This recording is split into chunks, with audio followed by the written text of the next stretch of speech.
New tournament, same country, same chaos. For Nigerian football, every big competition seems to come with a familiar headline. Players threatening to stop training, to boycott matches, all because of unpaid dues. And once again, at AFCON, Nigeria finds itself battling its own system instead of its opponents.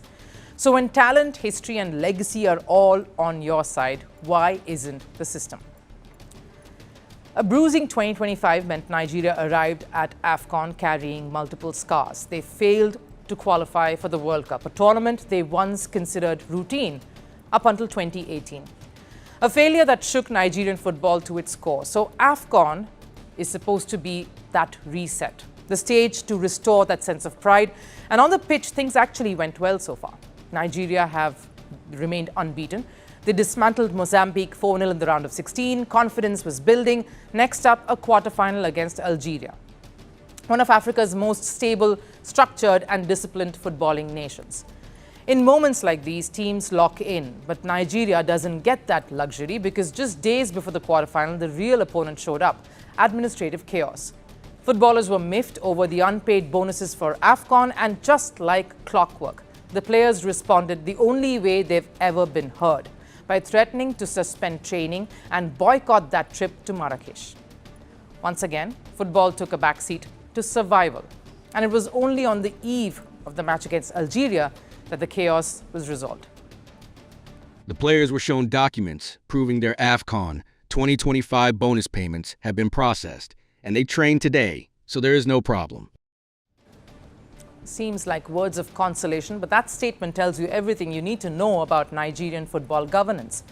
That it is but a pattern. This is not the first time Nigerian players have been pushed to the brink here. During World Cup qualifiers last year, the same script played out. 2 days before a crucial match against Gabon in November, Super Eagles player boycotted training. While other teams were analysing opponents, Nigeria was negotiating their livelihood. The result? Nigeria missed the World Cup. And remember, this wasn't just any World Cup. The 2026 edition has expanded, 16 extra teams this time, more slots for Africa. If Nigeria still couldn't make it, it isn't a reflection of the talent or the lack of it, but highlights the chaos that exists in the federation itself.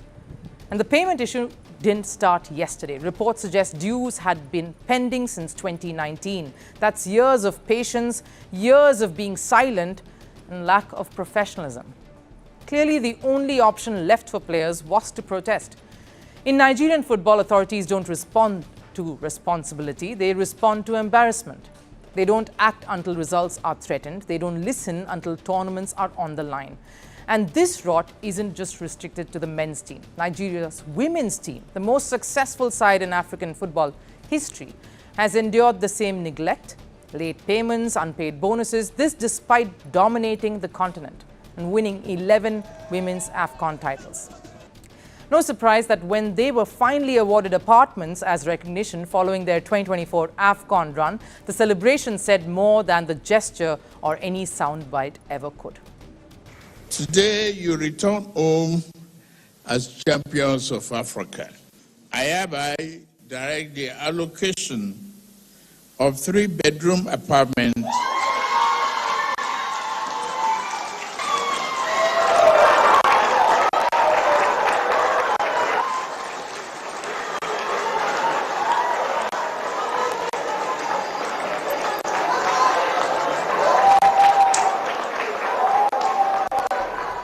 Those pictures speaking volumes of not how much the system has given, but how low expectations had fallen.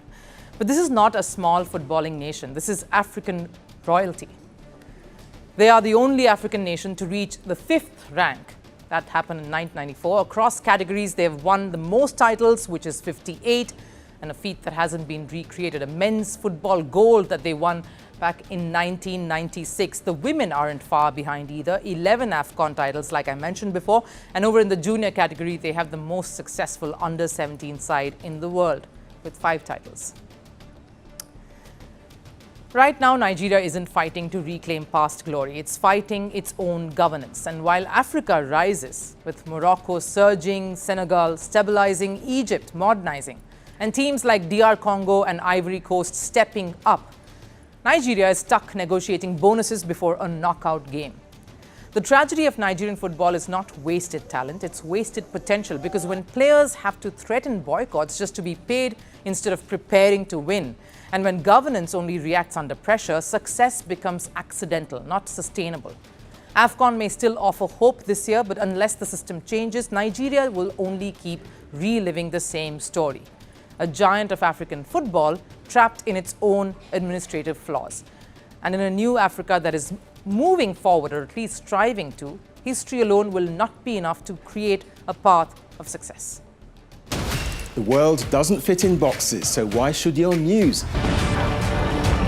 From battlefields to negotiation tables, from internet outrage to real-world injustice. The conversations everyone is having and the ones they're avoiding. It's the same show, but this new year, First Post America gets a new look. I'm Kerry Johnston, and this is First Post America.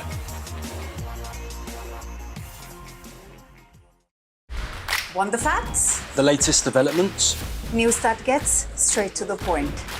Well, we've got all three just for you. This is First Post Live, a brand new show, your window into what really matters. Don't miss it.